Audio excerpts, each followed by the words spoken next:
গতকাল আমোদপুরে একটি বিজেপি সভাতে গিয়ে আরজিকর ঘটনা নিয়ে বিস্ফোরক মন্তব্য করলেন বিজেপি নেতা দিলীপ ঘোষ। তিনি বলেন, আরজিকর মেডিকেলে ঘুঘুর বাসা রয়েছে, সবাই ওখানে গিয়ে আত্মহত্যা কেন করে? সমস্ত সরকারি ওষুধ বাইরে বিক্রি হয়ে যায়। আরজিকরে বাইরে থেকে মেয়ে নিয়ে এসে দুষ্কর্ম চালানো হয়।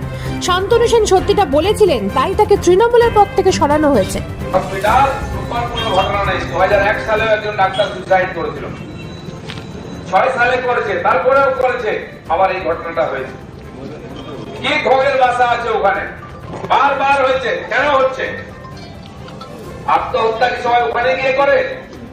কারণটা কি? তার কখনো সত্য উদ্ঘাটনের চেষ্টা হয়নি, দোষীকে সাজা দেওয়ার চেষ্টা হয়নি।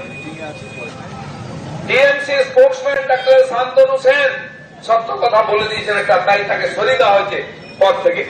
কি বলেছেন? ওখানে একটা দুষ্ট চক্র আছে। চক্রটা হয়তো উনি ডিটেলস বলেননি,